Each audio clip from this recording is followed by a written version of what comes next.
Without a shadow of a doubt, we back again, man.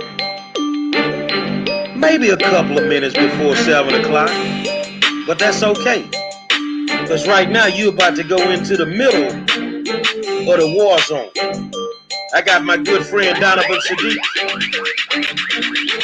Demetra Kaye is in the building. And tonight, they call him controversial. I just call him Tony. We got Tony Buzbee in the war zone tonight. So ain't no sense of playing. We finna get to it, man. Oh, man. Say, I want to welcome you guys to the war zone. I appreciate you tuning in. And as usual, we could not do this without y'all. How y'all doing, Demetra and Donovan and Tony? All good. Man, every night we come into the war zone. Every night we come with something different. I reached out to this good man and just reached out to him on Facebook. And you never know when a multimillionaire might respond to you. So my man responded, and we got Tony Buzbee in the building. How you doing, Doc? I'm doing what I can. I mean, it's a difficult time. I think we're all suffering through it, but yeah, I'm feeling good. Okay. Now, a lot of people, I've done a lot of research on you. Oh, Jesus. Way before elections and all that. I try to keep up with the movers and shakers. But a lot of people don't really know who Tony Buzbee is. Can you give them like a quick bio of Tony Buzbee? Yeah, I can hit the high points. The most important thing to me is my dad. My dad was a butcher and cut meat for 43 years for Safeway Corporation. Some of you may remember that grocery store. And my mother drove my school bus and worked in our cafeteria. I went to a school that was a 2A school in Texas. That's my little town was 1,300 people, and played football and that sort of thing, but none of my family had ever been to college. And I was able to get a ROTC scholarship from the Marines and went to Texas A&M, and then went into the Marine Corps as a lieutenant, went into the infantry, and then ultimately a special forces recon guy, and served. And we were just talking before we went live, served in Desert Storm, and then served in Somalia in 1993, and had a small bit of time during the LA riots we were just talking about.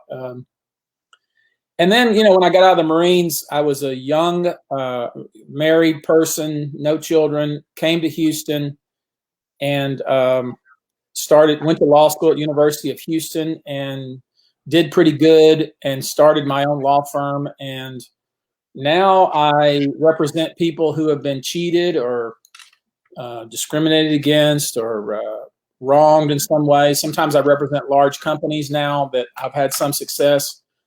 And of course, I ran for mayor last election cycle here in Houston. We were just laughing. I got my face beat in by the current mayor. He may have done me a favor, because it'd be tough to be the mayor right now in any city across the country. But that's really me in a nutshell. What I care about is I care about animals. I care about the homeless. I care about people that get the short end of the stick. And I've had some success, and I've I don't know why God bless. I don't know. Sometimes I think I sit in my chair and here in my house, and I think about like why what did God bless me for? I don't know. I keep trying to find that out, but I have been blessed and been blessed not only for some success in my career, but also from all the different people that I've been able to meet, including the three that are in this show. Man, I tell you what, man, that last election cycle was a monster. Yeah. Some races I saw that should have went different ways. They didn't go. In the race that you ran against Mayor Turner, the one thing he just kept dropping was the fact that you did a fundraiser for Donald Trump. So that was like, okay, he hang out with Trump. We shouldn't vote for him. Yeah. But I think he forgot to tell the public that you actually did fundraisers for him too. Yeah. Yeah. When the mayoral cycle before the one I ran in, and again, being the mayor of Houston, as far as my business is concerned, whoever the mayor is or the county judge is has no impact on my business. I've got cases in California, Louisiana, New York, Texas, all over the country. And it doesn't matter who the mayor is, but I care about the city that I live in. I raise my kids here, my business is here. And so the election before the one I ran in, I was supporting, because he asked me to support him, one of our county commissioners now. But once he lost, he didn't make it to the runoff, he came to me and said, "Hey, would you be willing to do a fundraiser in your house for Sylvester Turner?" Now, I knew who Sylvester Turner was. I mean, Sylvester Turner has been in politics for more than 30 years in the state of Texas, state rep and so forth, and very active and very well known. And he's tried, he had run for mayor at least 2 times prior. So I said, sure, just have him call me and I will, I'll try to help him out, because his opponent was this guy, Bill Keene, who I didn't really care much for. And so, Sylvester came to my house and we had a fundraiser, and hopefully I raised him a good amount of money and helped him in his election. He ended up winning, of course. And so, but as soon as I announced to run, he immediately started attacking me because I had supported Donald Trump when Trump had run for the presidency. And it was kind of, it was ironic that, he was attacking me for supporting Donald Trump when I had actually supported him. So yeah, you're right. I've supported in the past, I've been convinced I supported Donald or Joe Biden as an example. So I think we're all probably thinking about who are we going to support this next election cycle. But I as we talked about before we went live, I have a good prediction of who's going to win this next one. Demetra? Be easy on me. Huh? Be easy on me now. What does that say on your shirt? It says, "Thank you for leaving me alone." I love it. It's one of my favorite shirts.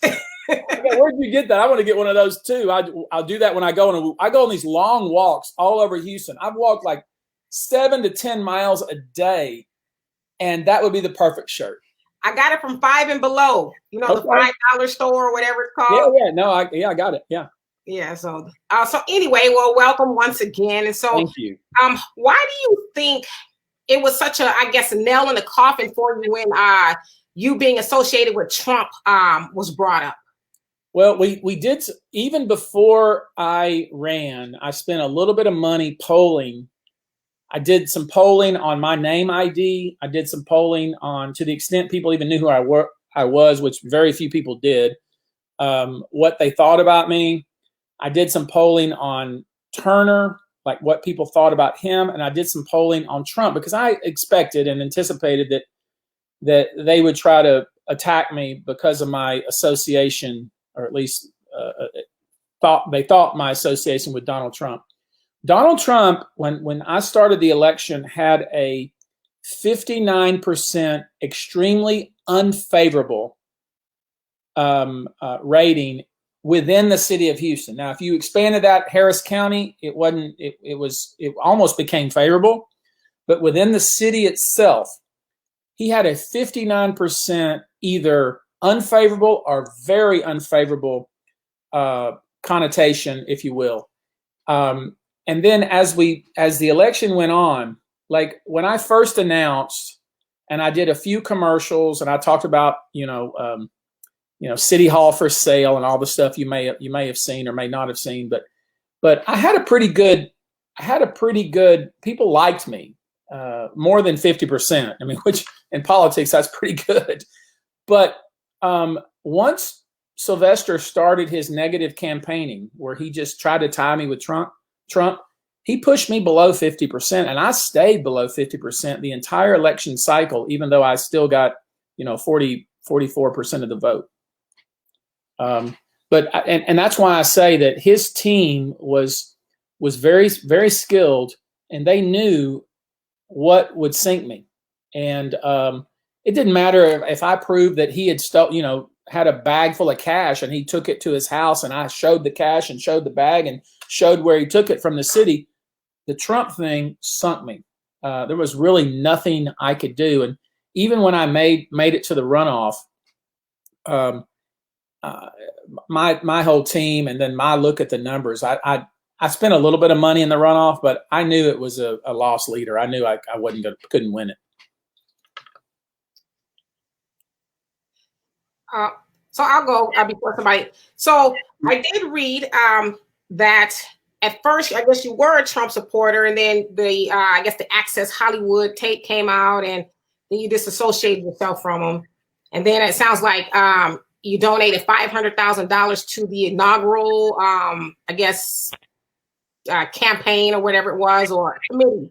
The timing of that, Turner was very good about trying to show, but the timing of that was when I did the fundraiser here, I committed to his inaugural. I could have backed out of it. There's nothing legally binding me to do it. Mm-hmm. But when we did the fundraiser, I actually didn't put up any money. I raised him $2.5 million, and I provided my house, and I provided, obviously it costs money to throw some big event like that, but I committed to the inaugural. But I didn't I didn't know he was going to win. I didn't think he would win.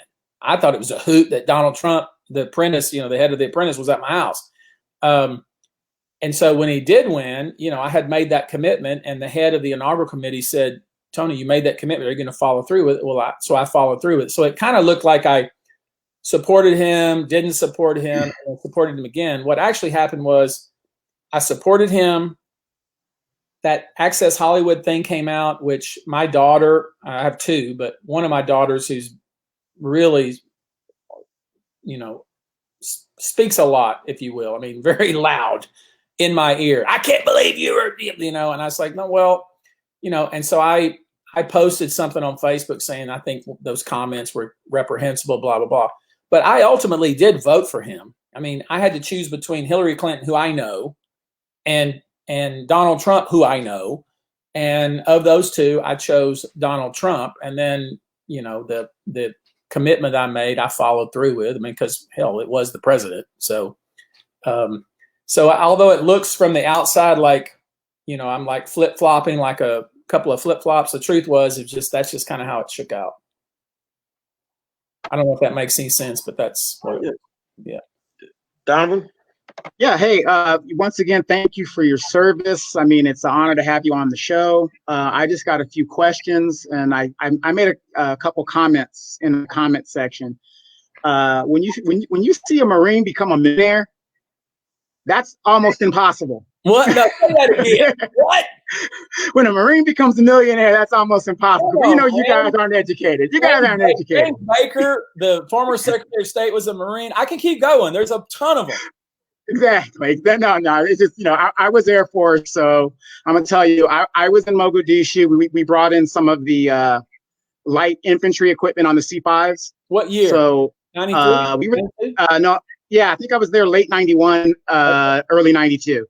I left there right before that. Remember that movie Black Hawk Down? I'm sure you've seen it. Yeah. I was there like literally right before. We pulled out right before that. Okay. Yeah, I was there a little bit in that area, then we jammed out too. But again, for those guys that don't know what these guys do, unbelievable to be a Marine.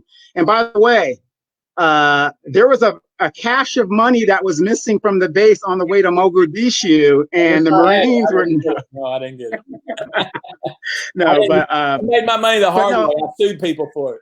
The hard way. Yeah. Right. Well, let me ask you this, because a lot of people that that don't know, because they think if you're in the Army, you're just a grunt. If you're in the Marine Corps, you're just a grunt. Now, you had an opportunity to choose between any of the branches of service. What made you choose to be a Marine versus, maybe the Air Force or the Navy or something like that? That's a great question. I'm just one of those kind of people that always chooses the tough route. That's just how I am.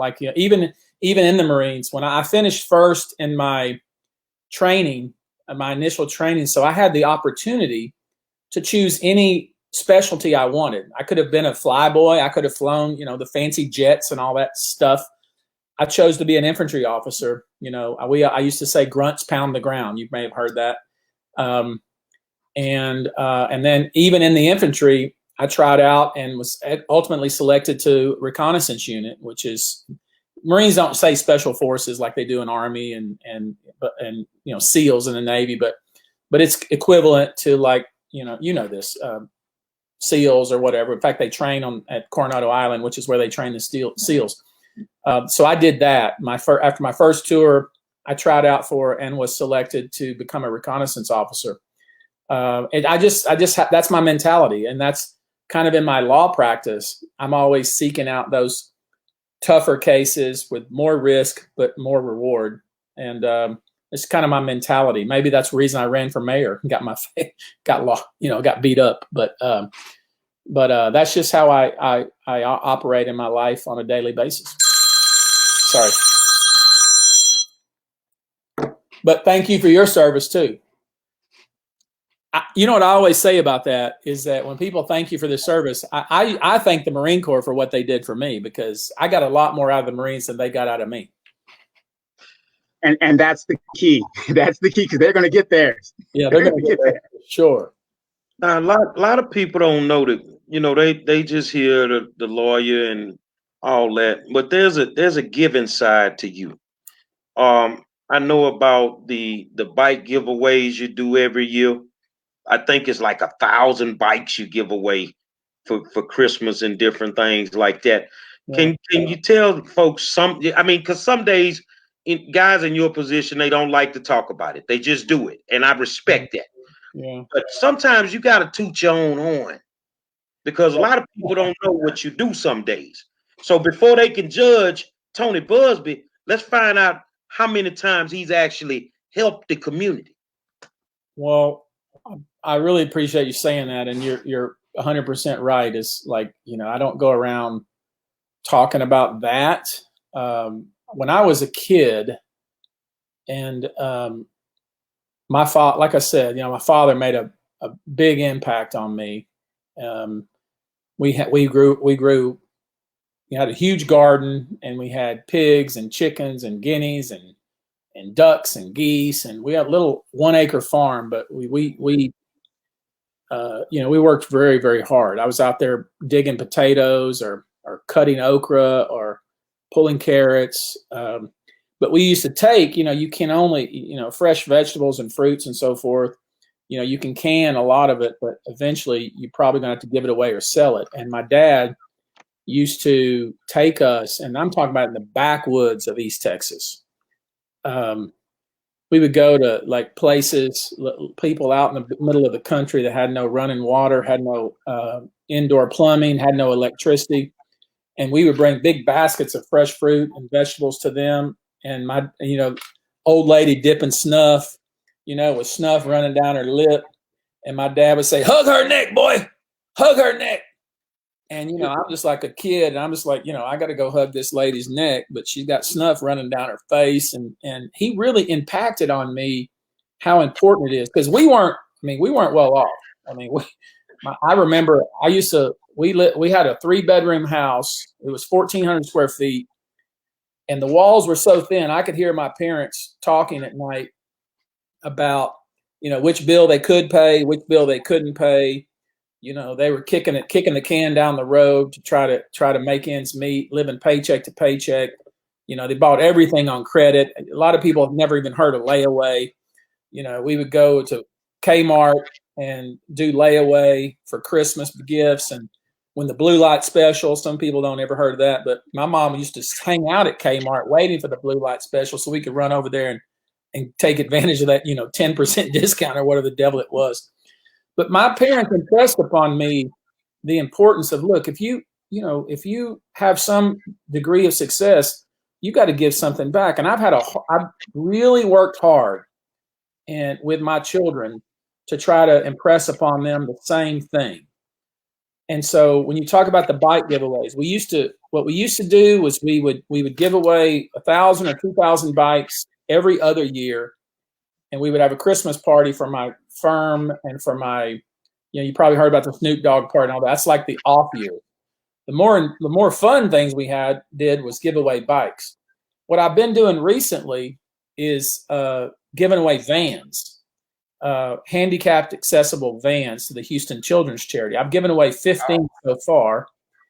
And if you could just see the face of these families, many times these are families where the mother of the handicapped, and we're talking about severely handicapped children, has abandoned a child or left them with a foster parent or left them with a grandparent.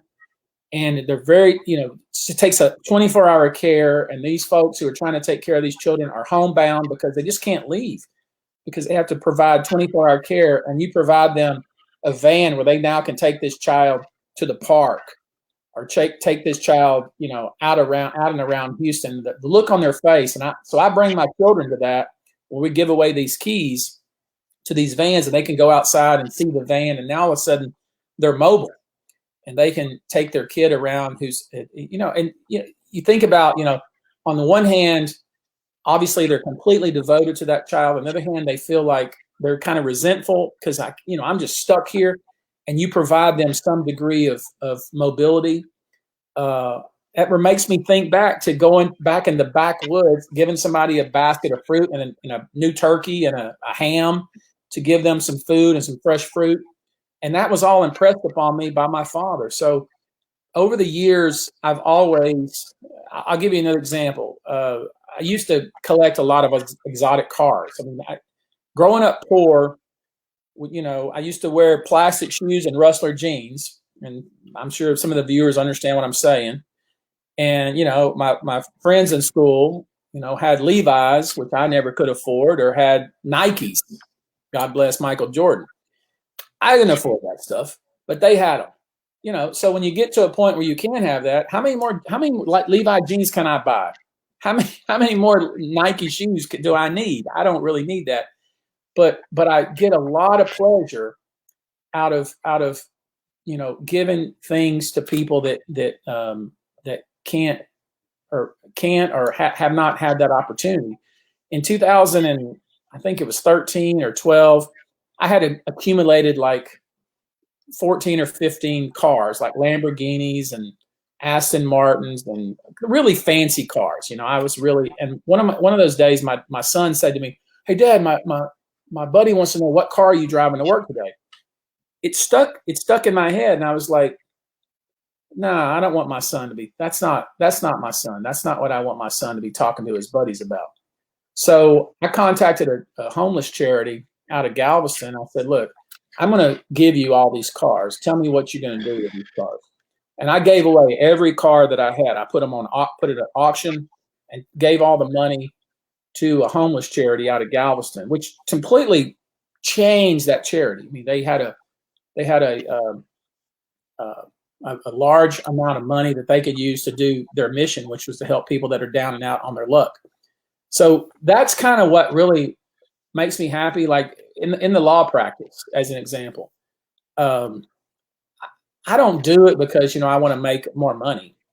I mean, people think that. I can understand, people's thoughts on lawyers, and they think, there's just a bunch of greedy sharks. I do it because I like to square accounts. I like when somebody's been cheated or wronged. I like to be the guy that shows up and says, you're not going to do that to this person anymore, and we're going to fix this. That's where I get a lot of my pleasure and kind of what drives me to do what I do. And that's the reason I ran to be honest, that's the reason I ran for mayor. It wasn't, I didn't have any, I don't care about galas and going on trips and representing the city of Houston and this thing and that, and, being the mayor and people like wanting to come up and show. What would give me more pleasure was to, find out who had been cheating the city, the citizens of the city, find out who had been not getting the services they were entitled to, find out who had been, palms had been greased to get this and that when it shouldn't happen. That's what I was going to, like Jesus said, when Jesus turned out the money changers, that's what I was wanting to do. I was really motivated about that. And that's kind of the fire that's in my belly. And the good news for me is it's still there. I mean, even after the mayor campaign, I got beat up pretty bad. My family got beat up, and I still have the same desire. So I don't know if that answered your question, but that's kind of what moves me. Well, let me ask one more question. I know when you were running, you committed to. Well, it was only 2 candidates in the November race that said the same things. That if they won, they would actually donate their salaries. One was you. The other one was Brad Jordan. And a lot of people didn't understand that. So Brad was like, "What I make in a year if I win, I make that in 15 minutes." Well, I can't. I want to donate it to somebody that needs it. I like Scarface. I got to meet that guy. Remember, the Ghetto Boys. That was the stuff. Okay, and I was at some house meeting, and I was listening, and they would say, "We're not ready for you yet, Tony." And there was some council candidate talking. And I was like, "Wait a minute, who is that over there? Who is that?" And it's like, "That Brad Jordan." I said, "You mean Scarface?" Like, yeah, Scarface. I was like, I was starstruck because I love Scarface. Yeah, but people don't know. What I was going to do, and people were criticizing me for it, is I was going to give the salary to one person. And then they said, "Well, you shouldn't do that." Everybody wants to tell you how to spend your money. That's people love to do that. So then I said, okay, you know what I'll do is every month I will give it to a person who's doing something good, or a cause that's doing something good for the city. I had a lot of people text and email me. I tell you, like, "Tony, when you win, consider me." But our mayor, what does he make? Like $230,000, something like that. Something like that. That's a big salary for a city of Houston. But yeah, Scarface is right. I mean, I wasn't obviously trying to be the mayor for the salary. That's not had anything to do with that. Or try to get my friends jobs, or try to get my friends contracts with the city. I don't know anybody that does business with the city. And I think I would have really, really did a real clean scrubbing of the city to make sure that the people that are getting the business deserve the business. I took big issue with they have this Office of Business Opportunity where you have the same you have to qualify as, let's say, a minority contractor. And then you have the same minority contractor that's in every bid, right? And then you have all these people, many of which are my clients, who never got a contract with the city, who they never graduate anybody out of the program who's already, got a guy. One example I put forward was there's this guy named Bobby Singh, this guy in Houston who's one of the mayor's big fundraisers, who's in almost every contract as the minority contract, Indian contractor. And guy's a multi-millionaire. And then you got a guy who has a mom and pop house renovation business who never got a contract, who should have, if we're trying to, if that's the intention of the program. So things like that, I would have really enjoyed just turning upside down and making the city work the way I think that it's supposed to work. Well, we interact with our audience, so I'm gonna combine 2 people's question into one question. Okay. Terry Williams and Armand, they asked the question: what is your thoughts about how Trump is handling the pandemic, Turner and Hidalgo? Okay, let me start with this premise. Anybody that's in a position of power or administration, it's real easy for all of us to criticize them. And I remember when they first closed the rodeo, somebody said, "Tony Buzbee would have never closed that rodeo." And you know what? I was thinking maybe I would have closed that rodeo. And I have a hard time with somebody saying that, I can't be forced to wear a mask when it's not just the person wearing the mask protection, it's the people that they're around. So as much as I have criticisms against Sylvester Turner, and of course I have criticisms against the president, and I have criticisms against Lena Hidalgo, I just don't, honestly don't, and I could easily do it. I mean, I could make good TV and I could make good radio by, going after Lena Hidalgo and Sylvester Turner and Donald Trump. I just won't do it. I can tell you that I'm taking care of me and my family. I don't think it's a bit too big of an inconvenience for somebody to put on a damn mask. I wish I had some solution that would make this all go away, but I hate to use the words the new normal because it sounds so cliche. But we're going to be dealing with this for a long, long time. And even if we get a vaccine, which would be the ultimate, deal killer for this particular virus, there's going to be another one. And, I've been talking to my lawyers. I have a very large law firm, and we've been talking about what is the new normal for practicing law. How are we going to actually run our business? I haven't been to my office in 60 days. I shut down my office long before they did the shelter in place, just because I was concerned about my own employees. So I guess as much as I would like to go on a tangent and criticize Sylvester Turner and the way he wears a mask, or Lena Hidalgo and sometimes the way she wears a mask, or Donald Trump and the way he never wears a mask, or talk about their response to this crisis, I think everybody's kind of feeling their way through it. And I'm just not going to be in that position. I have thought about what I might have done differently, but it's really not fair to any of those three individuals. Part of being a leader, though, I think is exuding some confidence that, hey, we got this under control, and here's what you need to do. I think that is probably lacking in the city of Houston and in Harris County. But again, I made it very clear when I lost that election that I'm not going to be the guy I'm not going to be the Bill King who's, sour grapes is going to criticize the mayor for the next 4 years. That's not the kind of guy I am. I got my own life. I didn't need to be the mayor. I offered myself up. I was not selected. So I'm not sure that answered the question, but that's kind of where I am on it.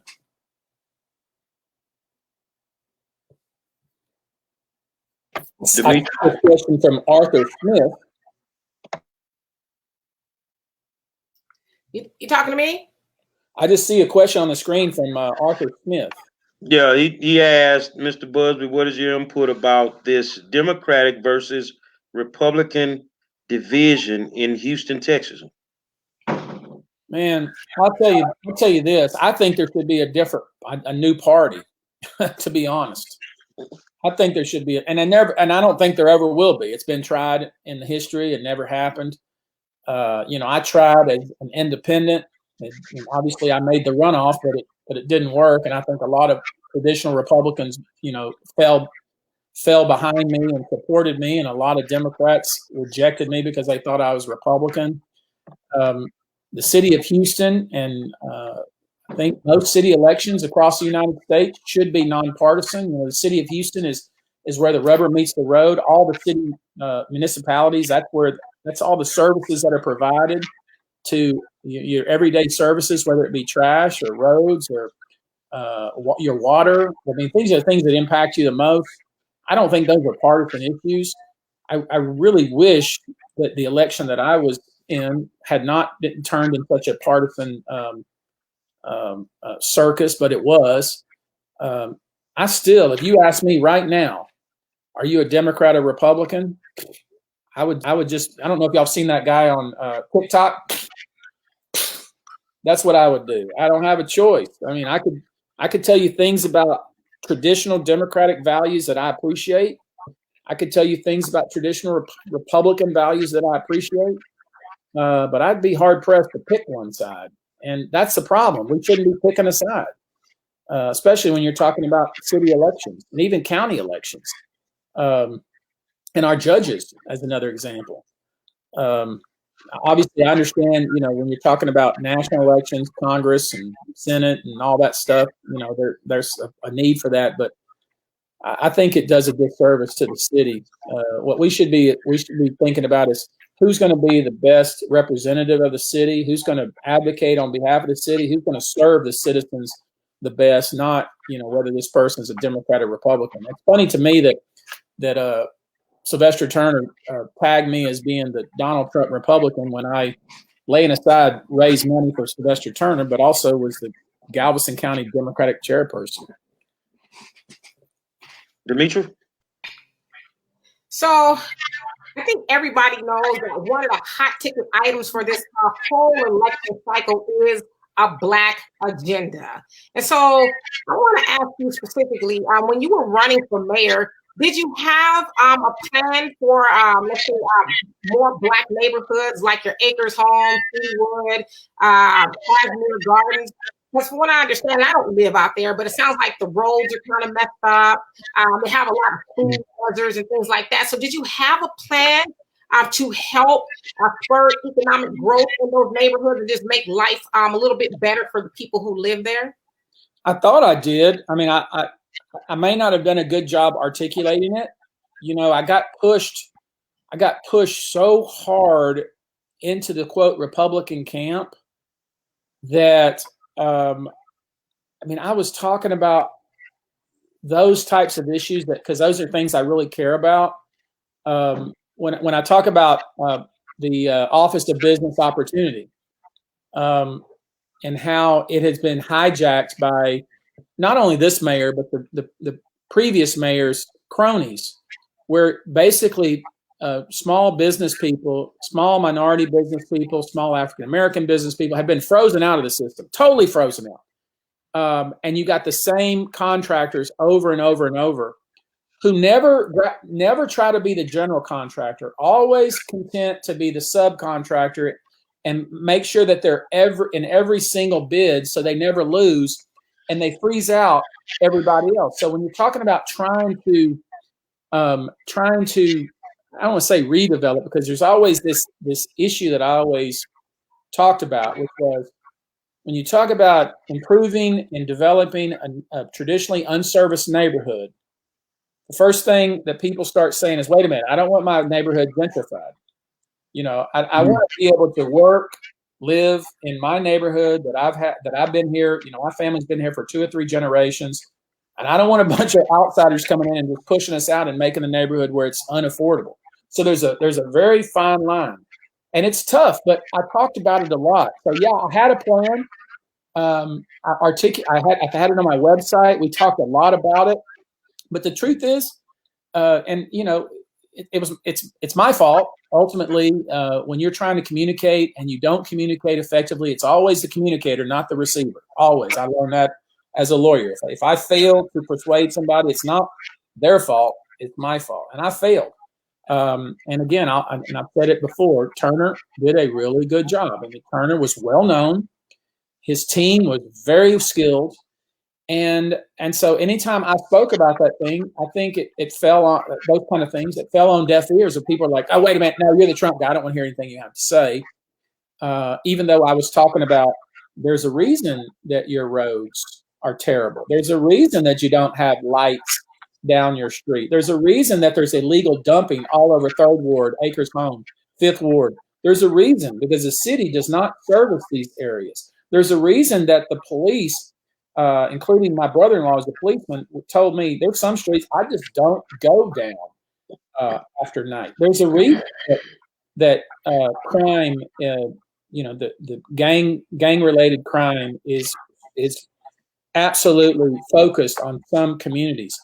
And, go down, Bissonnette, which is where all the sexual trade goes on, Bissonnette between Beltway 8 and Highway 59. You go down any night. You go down there tonight. There's young women that are on the streets who are involved in the sex, and the city just turns a blind eye.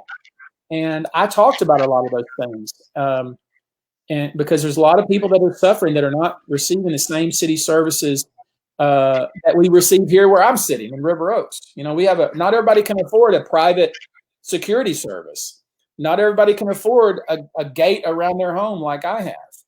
They're doing and I'm not criticizing, I'm just saying they're doing a River Oaks Boulevard rejuvenation where they raised $2 million in like 30 days so they could make the street look even prettier.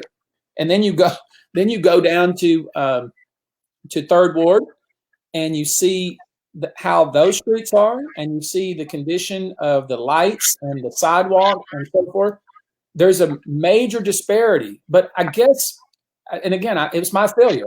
I was not able to articulate or to persuade appropriately folks that would trust me to say, you know what, you got somebody here that has the ability and who has the credibility to go in there and change these. I could have brought, what I kept trying to say is that there are people that had committed to me, you know, Tony, if you don't have the city finances, I can put together groups of 15 to 20 donors that can go. Instead of in Houston, we have Buffalo Bayou Park, which runs parallel to Memorial and Allen Parkway, which are kind of one of the major arteries from the west side of town into Houston. There's a donor that lives probably 4 blocks from me right here that donated $50 million to renovate Buffalo Bayou Park. He's made it, I mean, beautiful. I could get 15 more people like that. The mayor should be able to go out and get 15 people like that to say, look, you care about this city? You want to attract Amazons of the world? You want to attract Teslas? You want to attract those? We got to laser focus on our schools. Don't tell me that the city has nothing to do with the school district. I reject that. We absolutely can make our school district where people want to move to the school district instead of out of the school district. Because what we have in a lot of major cities across the country is we have people who want to have, you have young professionals, you know, who are willing to live in a high rise and live in the city. Once they want to have children, that's what they do. They want a house and they want a yard and they move out. And then we spend billions of dollars on freeways to bring them back into the city. That's what we're doing. And we need to make, and it's all about the school. It starts with the school system. You know, obviously security, all the basic services. I mean, you got to make people feel safe where they live, but it starts with the school. And Sylvester Turner was very clear from the very beginning. Look, schools, HISD, which is one of the largest school systems in the country, I don't manage it. I don't have a control over it. I can't change it. I rejected that. I could have brought donors in to transform in a just a huge transformation of the school system, which will change city. I'm gonna take the bullets for you on this one. All right. He said he don't have nothing to do with the school system, but this the same mayor that put a group of people together in City Hall that were willing to take over failing African-American schools and turn them into charter schools. But he don't have nothing to do with the school system. For-profit charter schools. That's what he wanted to do. Exactly. Yeah, I reject that. I reject that out of hand. And I think any mayor of any major city across the country, if he or she is really focused on making that city livable and a city that people want to move to, the first thing you do, I mean, and I don't know, you know, everybody watching this or even my friends here that I'm looking at your faces. I have 4 kids. My kids, until I moved into Houston, went to public school. Where I lived was based on what school I could afford the house to get them into. Most young families with children, they move to, if they can, and understanding a lot of people can't. A lot of people are stuck where they are. But people that have children want to put their kids in the best school to give them the best chance of success. And that's why I think that the HISD and the city of Houston are joined at the hip like Siamese twins, if you will. And if HISD is not successful, Houston will not ultimately be successful. And we got to have somebody, a mayor, who doesn't say, no, that's not my bailiwick. No, it is your bailiwick. That is your job. Do what you can do. You have you got the Greater Houston Partnership, which is all the rich folks with all the, you know, the CEOs, all the so-called important people. You know, how many more galas do you need to have? Where's the gala for HISD? Why don't you go out and raise 10 or 15 million for HISD and start a pilot program in 3rd Ward, right? And then start a program in 5th Ward, and then go here, and then, you know, I mean, that is long term. That's what makes the city of Houston a place where why does Austin, Texas. Why are company? We heard Tesla is moving to Texas. You think they're even considering Houston? Nah, they're not considering. You know why? Workforce. That's what they'll say. Well, you don't have an educated workforce. HISD is a failing school. You have blah, blah. That's what they'll say. They need a mayor. Houston needs a mayor that says, wait, congratulations on your new baby, Mr. Musk. I want you to come to Houston. Let me tell you why. Here's why you can be successful in Houston, Texas. We miss a lot of that. I think that's one of the things I thought I offered. I hoped I offered, but unfortunately I fell short. Well, I tell you what, man, you just preached a sermon about City Hall in the school district. I go to school board and I preach that same sermon all the time. So, Demetra. Well, I have something a little bit change of pace. What would you say your 3 keys to success are? Because obviously you're very successful. Whenever I get a chance to talk to someone who is very successful, I like to know what they recommend to at least get halfway to where they are. So what would you say your 3 keys to success are? The number one for me, I have a very inquisitive mind, and I'm not sure you can make yourself like that. And I think that's probably been the reason that I like to know a lot about everything. But I tell the people that work for me, I can't teach hungry. I can teach you how to practice law. I can teach you how to take a deposition. I can teach you how to, read a balance sheet. I can teach you how to, all the principles of management. But I can't teach you to be motivated for your own success. I can't teach hungry, and I'm hungry. I've worked 9 hours today, sitting in one place, working on a project that I'm working on that I'm very passionate about. So hard work for me is the key. If you're willing to put in the work, you can do anything. That's been proven time and time and time again. I'm a voracious reader. I love reading, learning things. We are so blessed that you don't have to go to Harvard. I'm a Texas A&M person. I went to University of Houston. I didn't go to any fancy schools, but I've had the benefit of reading the books that those fancy people wrote, or the classes that they give. You can get online now, and you can take classes. They got something called I think it's called the Great Works, which is a website that you can, if you want to learn history, you want to learn, anything you want to possibly learn, it's available for you at your fingertips. That I don't think everybody takes advantage of. Nowadays, if you don't like to read, nowadays you can just listen to books. You right off your cell phone, you can listen to any book you want to possibly listen to. So I read probably a book every day and a half. And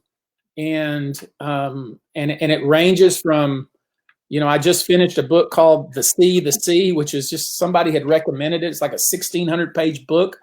It was just incredibly awesome. But also, 2 days ago, read a book about Abraham Lincoln's last trial. So I really enjoy reading. I think, anytime, rather than sitting in front of it. And of course, I love TV too. We're also blessed with great TV. I've been watching that Michael Jordan thing on ESPN. That is really, really, really good. But so hard work, reading, and then, I think it's very important for me personally. I like to meditate and take time for yourself, whether it be, working out or walking or meditating. Those are going to church, spending time with your Creator. Those are things that we don't actually put on our calendar. It's just something, but I always put that on my calendar. It's something that's important. It's just as important as reading a book. It's just as important having a Zoom call with my entire firm. So those are probably the 3 most important ones. But I go back to this. I'll give you a little trick I used to do. Sometimes I would send an email to my entire law firm, over 100 people, like at 3:30 on a Friday afternoon. And I would wait and see who had responded first. you know, whoever responded on Friday, who responded on Saturday, who responded on Sunday, who responded on afternoon on Monday. Then that told me a lot about how hungry and how motivated and how committed they were to our what we were trying to do. So one thing I've learned, if a guy like me, you know, who was I graduated with 60 people in my high school class, and I wasn't even in the top 10%. You know, I got into Texas A&M, and but for the fact that I got a ROTC scholarship, I wouldn't have went to college. I probably would have enlisted in the Navy, because they were at that point they were providing like a $30,000 bonus, which was more money than I'd ever thought about. And for a guy like me to now be where I am and to be asked on a show to talk about, to even be asked this question, anybody can do it. Anybody.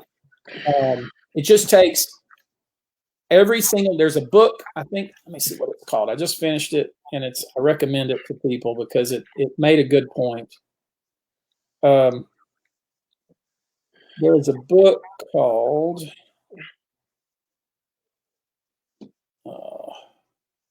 Atomic Habits.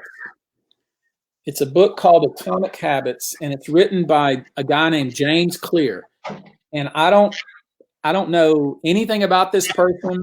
It was a New York Times bestseller, but it talks about the habits that you develop in your life, and it's just small little changes. Like, let's say you wake up this morning, and typically you would spend 2 hours watching TV. So you know what? I'm going to spend an hour and a half, but I'm going to spend 30 minutes reading a book about this.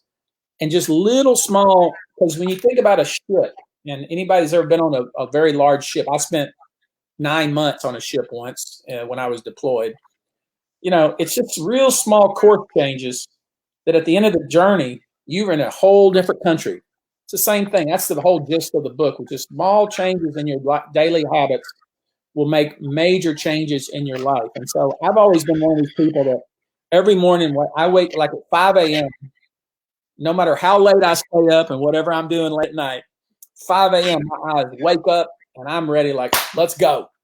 So I have kind of a verve for life and what's going to be next. And what it won't be is mayor of Houston. Donovan, you get the last question, my friend. You guys are awesome. Okay, yeah, hey, I've learned a lot. Like I said, as a fellow comrade in arms, I thank you for your service. But I asked a lot of leaders, be it, if you're elected or not, there's a lot of leaders in our community. Recently, there's been a video that has surfaced, as I'm sure you've heard or saw, especially as an attorney, of a man that was gunned down while jogging.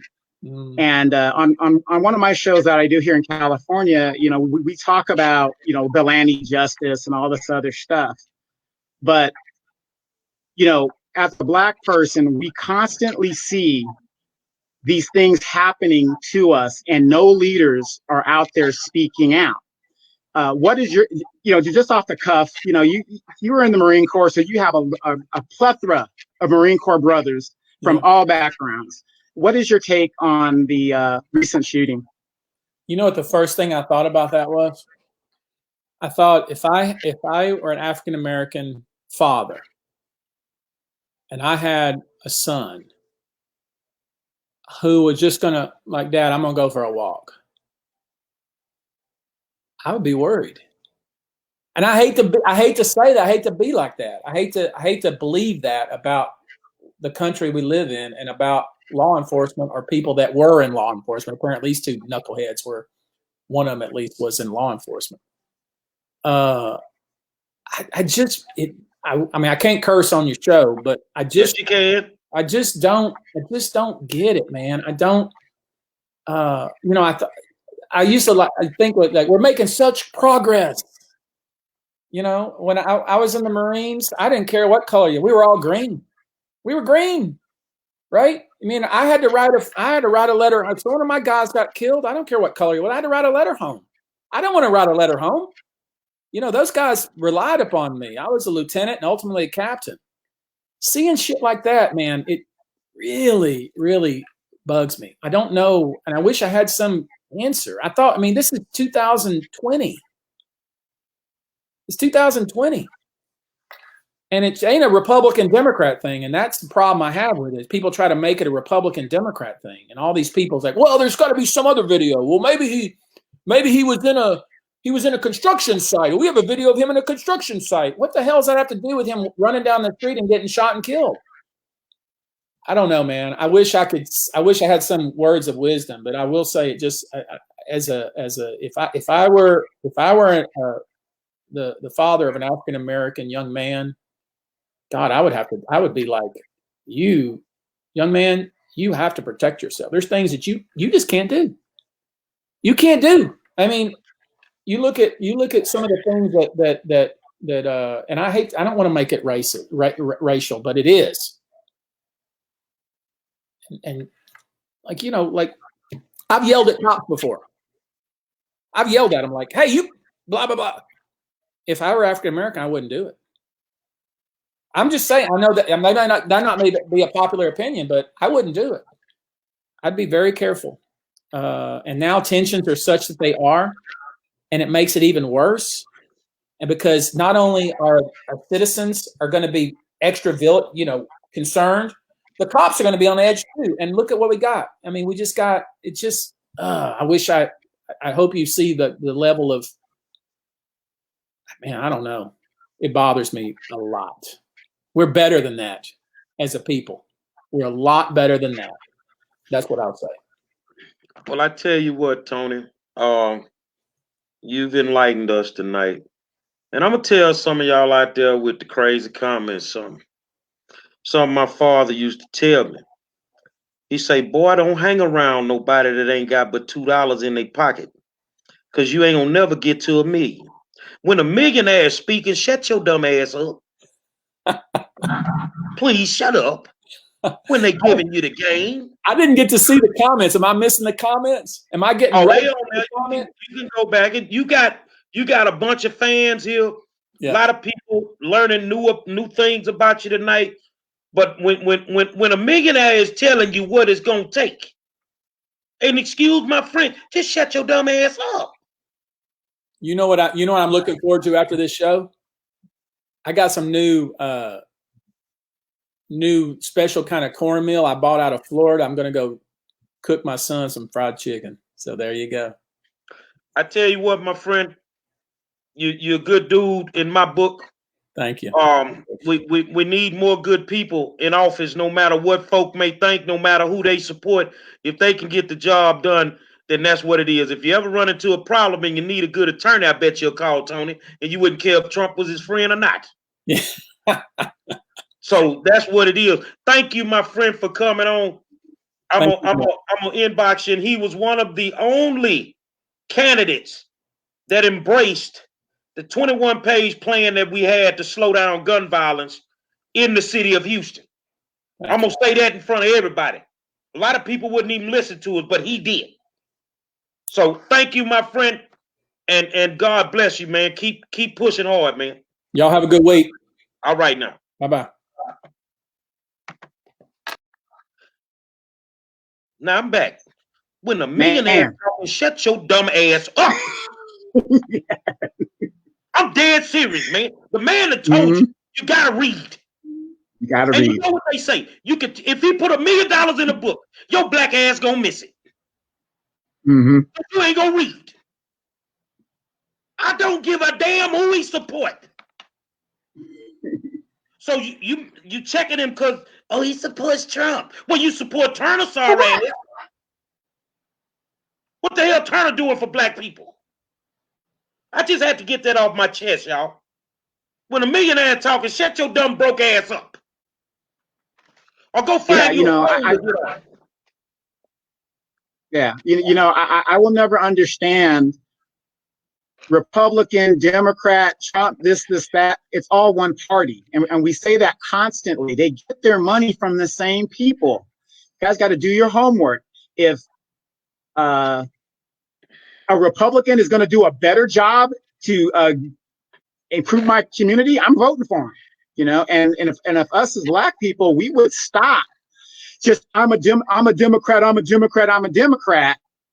and start holding those Democrats accountable, maybe we can get something done in our neighborhood, because you know what? They're not concerned about our vote because they automatically got it. The Congressional Black Talkers, these guys are like, what, 60? Let's say there's 60 congressional members. And a lot of you guys will say, well, you know, you need a majority to move anything. Please explain to me, how did Mitch McConnell obstruct Obama for 6 years in the minority? Nobody can A pawn is a pawn is a very powerful piece if it's moved intelligently. I'm you know what? When y'all was tripping and out here, when y'all was tripping, I was on drilling rigs in the middle of the Gulf of Mexico with white guys from Mississippi, Alabama, Louisiana, and I knew what they were. But I would sit at them tables every day and I would eat with them. Didn't matter if they was racist or not. You feel what I'm saying? Because I can respect a man who gonna be who he needs to be. I can respect you. I don't have to, agree with you, but I can respect you. Some of y'all done bought into this foolishness, in this political thing, and then now you can see why we ain't got shit. If the white man can fix the streets in my neighborhood, the hell with your black politician. And I just want to ask Cynthia, because Cynthia Funches, she's been on one the whole time about him being a Trump supporter and, he's a liar and he can't be trusted and all this other stuff. But I want to ask you guys, since you guys are the only one that can answer back, who predominantly holds seats in black neighborhoods? It's usually Democrats, right? Or black politicians. Then ask yourself, has your neighborhood changed from, let's say, even 20 years ago? Has your neighborhoods changed at all? Do you have, better roads in grocery stores and thriving black businesses and, great education? If the answer is no, then how can you hold? And listen, I'm not saying Trump is a good guy, because he's not. I'm not a Trump supporter. I am too nonpartisan. But you can't keep pointing the finger at Trump and the Republicans when you, Cynthia, because it's probably somebody like you, keep voting in Democrats and black Democrats just out of symbolism, and they ain't doing a goddamn thing for you. Nothing. And it's people like you who probably go and spread your nonsense to other people and then they believe the hype that they got to vote blue no matter who, or we got to vote blue all down ballot. And then after the election is over, you don't have nothing to go home to. Your conditions are still the same. And so while you're pointing the finger at Trump, ask your politicians that hold seats in your neighborhood, what are they doing for you? I'm just, right now, we got a black kid on the ground in Houston. They don't want to release the video footage from the Houston Police Department. And I said this before we came on and Tony was on, but I remember that there was a high-speed chase in Bel Air, and the something happened and maybe shots fired. And an hour after it happened, they had the video on the news. They're not showing the video. So what does your black mayor have to say about this black child? This black young man on the ground, and now all of a sudden, once again, we can't release the video. When something happens, no matter if it's flooding, whatever, we always got to go to the white Democrat or the white Republican. I don't give a damn what you say, who you support, whatever. My neighborhood has looked like it's looked for the last 30 years. The only reason we're getting upgrades is because of gentrification.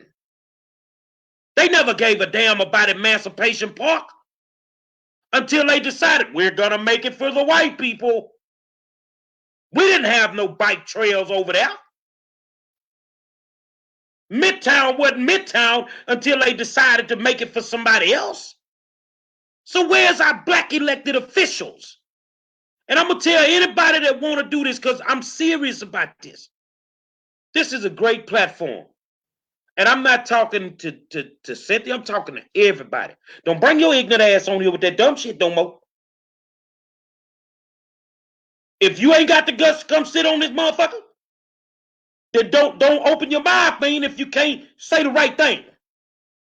I don't give a damn if he supported Trump. I don't see no black politicians giving away 1,000 bicycles every year. I don't see no black politicians, selling exotic cars and giving the money to a homeless shelter. If anything, they trying to steal a car. I'm good. I want to address Wanda because I see Wanda's back. How you doing, Wanda? Hey, be careful. That's my mom's name now. I might go out. I want to make sure that wasn't your mama before I went too far to the left.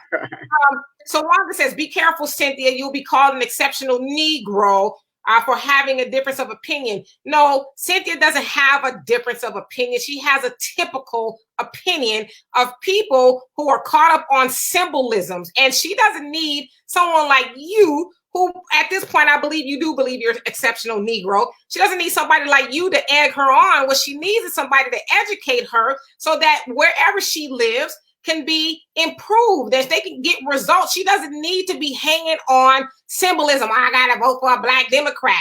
She needs somebody to really give her the education. And you're not doing her or anybody like her a good service by, feeding her stuff out of your ego. Tell her the truth so that she can make better decisions when it comes to politics. I don't know what your axe to grind is here, but you actually want to be a part of the problem. I'm going to call you out on that. Absolutely. If you guys were listening to what Mr. Buzbee was saying, what Tony was saying, was he was just as poor as anybody else wherever he came from. Went to a regular college, whatever. But how did he get his money? How did he get his start? And I'm not saying everybody, this is the path you need to go, but I think it's a crime when he has a blueprint of how he does it. I was given a blueprint of how I would go and educate myself if I don't have the money. So he joined the Marine Corps. And let me tell you guys something about the Marine Corps. My father was a Marine. My brother was a Marine. And my mom was in the Army. I come from a long list of military people. To be a Marine and to take the money, do what he had to do. He was in infantry, which is, he could have been in the JAG Corps if he wanted to, just to be a straight lawyer, not be in infantry, but he went the long route. And along that route, he probably met some very influential people. So what I'm saying is when we tell our kids that are sitting in the 5th Ward, they're not exceptional football players, they're not exceptional basketball players, they're not America's Next Top Model, and there's no other option for them to go out. I'm not saying push them in the military, but if you don't want to incur that debt and you want to just go out and do certain things, because everybody in the military doesn't go to combat. And here's a guy that took a blueprint and he's a major, the military paid for it. He's a major lawyer in the Houston area. I mean, I was just like, what? A Marine? Those guys are dumb as rocks. And he did it. So that's. I tell you what he didn't touch on. That before, the government decided to give these loans to these small businesses, he decided to give loans to small businesses before the government even did it. See, we spend too much time trying to criticize people for the wrong reasons, man.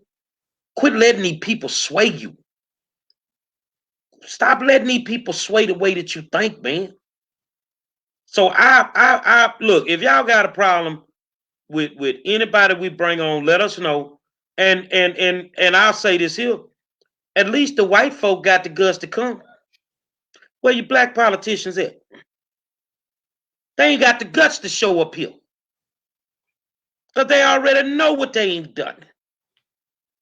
So thank you, Mr. Tony Buzbee, and you're welcome back to the War Zone at any time. And I'll make sure tonight that I purge my friend list.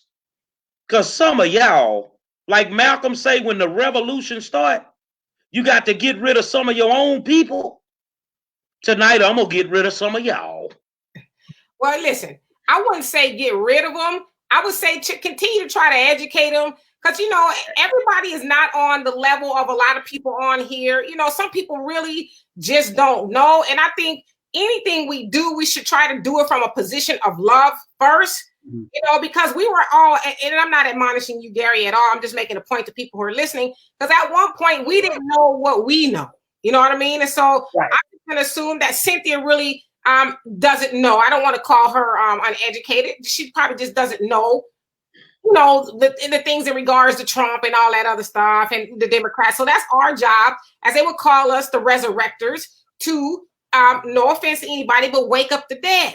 Because when you do that, then they start to open their eyes and they start to say, okay, I get it. Because I'll be honest with you, I was a Democrat too. Years ago, I'm voting all Democrat. I was there too. And then my eyes began to open and I started to learn things that I didn't know. So I wouldn't say that you delete them unless they're just downright disrespectful. They need to keep coming back so they can keep getting the information, because when she gets it, then she's going to go and teach other people around her, and then it spreads, right? It spreads like the coronavirus. I can't tell you what to do, obviously, on your page, but I'm just making a suggestion. Well, you know, at the end of the day, regardless if you like what is being said and you like the guests that are here or not, you're putting a seed in everybody's head, no matter which way it goes. So, you know, kudos to you, Jerry, for just, you know, putting it out there and challenging these people to read what these other people are saying. Well, I tell you what, Tony was a great guest. Love having him. Tomorrow, let's see if you complain about this one. Do you know who Derek Dixon is? Derek Dixon, affectionately known as D-Rec, the CEO of Rec Shop Records, with artists like Big Pokey, Pimp Tight, ESG, Fat Pat, and last but not least, Big Mo. I hope you got your purple drink tomorrow, because tomorrow night we bringing the originator of it into the building. So if you ain't from the hood, if you ain't never fired a sweet up, if you ain't never drunk no lean, tomorrow night's conversation is not for you. Because we going. Then I might stay home then. Now you stuck with us. You stuck with us. So tomorrow night, D-Rec will be in the building, Rec Shop Records. If you a true Big Mo fan, Big Pokey, Fat Pat, you gonna be in the building with us, baby. I want to thank my guest, Tony Buzbee, my co-host, Donovan Sadiq. She had to spank you on your ass tonight, Demetra, Kaye. And I am the 5-star general. I'll see you tomorrow.